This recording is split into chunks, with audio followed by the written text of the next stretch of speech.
Welcome to speed news. Telangana ఉద్యమకారుడు సినీ నిర్మాత BRS నాయకుడు గొట్టిముక్కల పద్మారావు కుటుంబాన్ని బీఆర్ఎస్ వర్కింగ్ ప్రెసిడెంట్ కేటీఆర్ పరామర్శించారు. గొట్టిముక్కల పద్మారావు అకాల మరణం బీఆర్ఎస్ పార్టీకి తీరం లోటని కేటీఆర్ అన్నారు. తెలంగాణ మలిదశ ఉద్యమంలో చురుకుగా పాల్గొన్న పద్మారావు కుటుంబానికి అన్ని విధాలుగా అండగా ఉంటానని అన్నారు. కేటీఆర్ వెంట ఎమ్మెల్యేలు మాధవరం కృష్ణారావు, వివేక్, ఎమ్మెల్సీలు కుర్మయ్య గారి నవీన్ కుమార్, షంబీపూర్ రాజు ఉన్నారు.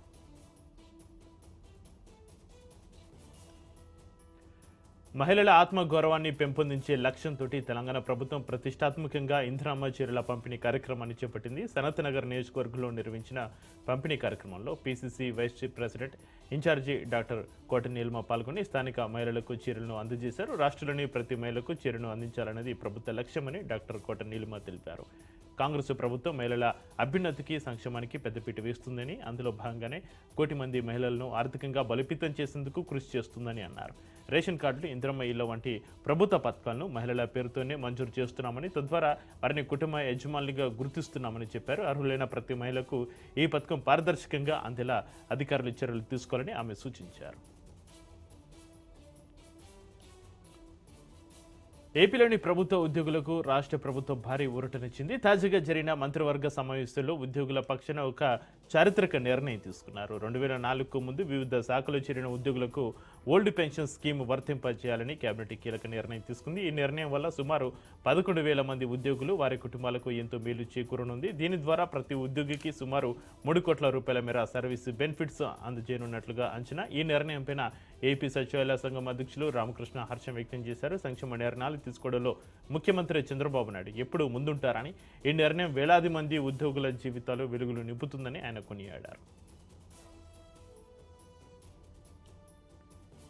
విశాఖపట్నంలో రాష్ట్ర శాసనసభ పిటిషన్స్ కమిటీ సమీక్షా సమావేశం నిర్వహించింది. ఈ సమావేశానికి కమిటీ చైర్మన్ రఘురామకృష్ణరాజు హాజరై గాజువాక నియోజకవర్గానికి చెందిన 14 ప్రధాన సమస్యలపైన అధికారులతోటి సుదీర్ఘంగా చర్చించారు. ప్రజా సమస్యల పరిష్కారానికి కమిటీ చిత్తశుద్ధితోటి పనిచేస్తుందని, నిర్ణీత గడువులుగా పెండింగ్ సమస్యను పరిష్కరించేలా కార్యాచరణ రూపొందించినట్లుగా ఆయన తెలిపారు. ముఖ్యంగా ఏళ్ల తరబడి పెండింగ్లో ఉన్న భూ సమస్యలపైన ప్రత్యేక దృష్టి సారించినట్లుగా ఆయన వెల్లడించారు.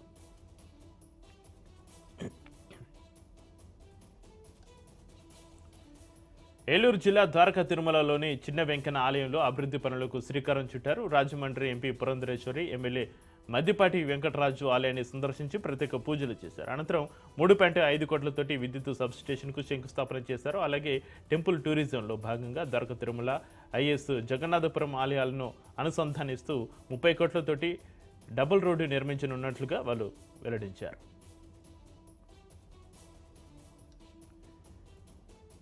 ఖమ్మం ఘటనలో బాధితురాలైన బాలికను నిమ్స్ ఆసుపత్రిలో ఎన్హెచ్ఆర్సీ చైర్మన్ విజయభారతి పరామర్శించారు. బాలిక వెన్నుముక తీవ్రంగా దెబ్బతినడంతో ఆమె జీవితాంతం వీల్చైర్కి పరిమితం కావాల్సి ఉంటుందని వైద్యులు తెలిపారు. ఈ క్రూరమైన దాడిని ఖండించిన చైర్మన్ బాధితురాలికి న్యాయం జరిగే వరకు కమిషన్ అండగా ఉంటుందని, ఘటన జరిగిన ప్రాంతాన్ని పరిశీలించి ఢిల్లీకి సమగ్ర నివేదిక అందజేస్తామని స్పష్టం చేశారు.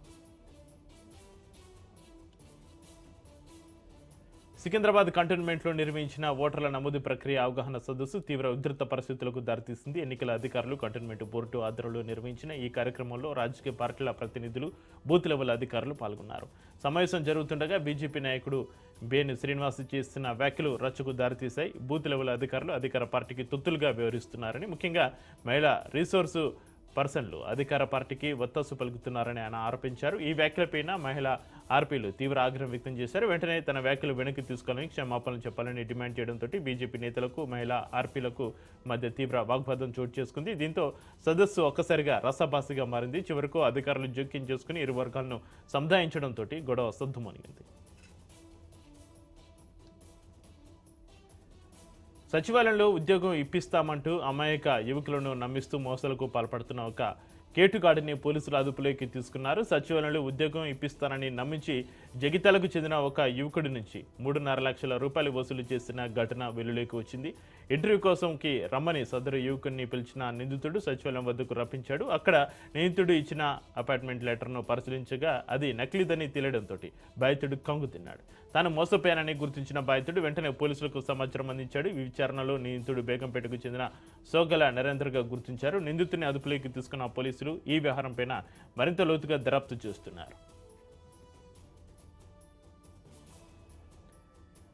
చిత్తూరు జిల్లా బంగారుపాలెం మండలంలో ఒక 17 ఏళ్ల బాలుడు ఆత్మహత్యకు పాల్పడడం స్థానికంగా తీవ్ర విషాదాన్ని నింపింది. సుశాంత్ అనే బాలుడు రోజు మొబైల్ ఫోన్ తోటి ఎక్కువ సమయం గడుపుతుండడంతో అతని తల్లి చదువుపైన దృష్టి పెట్టాలని మందలించింది. తల్లి మాటలకు తీవ్ర మనస్తాపానికి గురైన సుశాంత్ ఎవరికీ చెప్పకుండా ఇంటి నుంచి వెళ్లిపోయాడు. బాలుడు కనిపించకపోవడంతో ఆందోళన చెందిన కుటుంబ సభ్యులు బంధుమిత్రుల ఇళ్లలో గాలించిన ఫలితం లేకుండా పోయింది. చివరికి తల్లి ఫిర్యాదు మేరకు పోలీసులు కేసు నమోదు చేసి దర్యాప్తు చేపట్టారు. ఈ క్రమంలోనే స్థానిక గుంటూరు చెరువులో బాలుడి మృతదేహం తెలియాడుతూ ఉండడాన్ని గమనించిన స్థానికులు పోలీసులకు సమాచారం అందించారు. రెస్క్యూ సిబ్బంది మృతదేహాన్ని వెలికి తీయగా అది సుశాంత్దేనని నిర్ధారణ అయింది.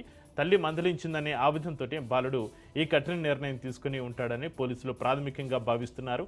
పిల్లల విషయంలో తల్లిదండ్రులు కఠినంగా కాకుండా స్నేహపూర్వకంగా వ్యవహరించాలని, వారి మానసిక ఆరోగ్యంపైన ప్రత్యేక శ్రద్ధ చూపాలని నిపుణులు సూచిస్తున్నారు. పశ్చిమ గోదావరి జిల్లాలో ఒక యువకుడు ఏజెంట్ మోసానికి బలి ఆత్మహత్యకు పాల్పడ్డాడు. పెనుమంట్ర మండలం బటల్ల మాగుటూరు గ్రామానికి చెందిన 28 ఏళ్ల జమీర్ రవి దుబాయ్ వెళ్లాలని ఆశపడి ఏజెంట్ చేతిలో మోసపోయి ఆత్మహత్యకు పాల్పడ్డాడు. శ్రీరాంపురం గ్రామానికి చెందిన ఏజెంట్ రాంబాబుకు రవి 50,000 రూపాయలు చెల్లించాడు. 6 నెలలు గడిచిన ఏజెంట్ అతన్ని దుబాయ్ పంపకపోగా డబ్బులు తిరిగి అడిగినందుకు నీకు దిక్కున చోట చెప్పుకో అంటూ బెదిరించాడని కుటుంబ సభ్యులు చెబుతున్నారు. ఏజెంట్ వేధింపులు మోసంతో తీవ్ర మనస్తాపానికి గురైన రవి తన ఇంట్లోనే ఉరి వేసుకుని ప్రాణాలు తీసుకున్నాడు. కొడుకును కోల్పోయిన కుటుంబ సభ్యులు రోదలు మిన్నంటాయి. ఏజెంట్ రాంబాబు పైన కఠిన చర్యలు తీసుకోవాలని వారు డిమాండ్ చేస్తున్నారు. కేసు నమోదు చేసుకున్న పోలీసులు మృతదేహాన్ని పోస్టుమార్టం నిమిత్తం తనకు ప్రభుత్వ ఆసుపత్రికి తరలించి దర్యాప్తు చేస్తున్నారు. అనంతపురం జిల్లాలో పురాతన ఆలయం లక్ష్యంగా దుండగులు అరాచకాలకు పాల్పడుతున్నారు. రాయదుర్గం మండలం చందం గొల్లలదొడ్డి సమీపంలోని లింగాలబండపై ఉన్న చతుర్ముఖ పశుపతినాథుని ఆలయంలో గుప్త నిధుల వేట కలకలం రేపింది. గతంలోనే మూల విరాట్కు ఎదురుగా ఉన్న నంది విగ్రహాన్ని, అలాగే విగ్రహంలోని కొన్ని భాగాలను ధ్వంసం చేస్తున్న దుండగులు తాజాగా క్షుద్ర పూజలు నిర్వహించి ఆలయ పరిసరాలతో తవ్వకాలు చేపట్టారు. ధ్వజస్తంభం కట్టరాలను సైతం పెకిలించి గుప్త నిధుల కోసం వేట సాగిస్తుండటంతో స్థానిక భక్తులు తీవ్ర ఆందోళన చెందుతున్నారు. ఆలయ పవిత్రతను దెబ్బతీస్తూ పదే పదే ఇలాంటి చర్యలకు పాల్పడుతున్న వారిపైన కఠిన చర్యలు తీసుకోవాలని, ఆలయానికి తగిన రక్షణ కల్పించాలని భక్తులు పోలీసులను కోరుతున్నారు.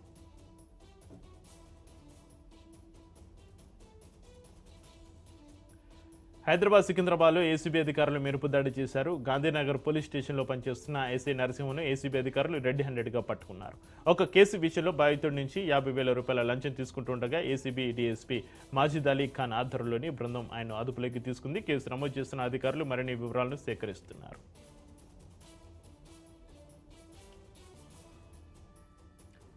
ఛత్తీస్గఢ్లో మావోయిస్టుల డెన్ పైన భద్రతా దళాలు మెరుపు దాడి చేశాయి.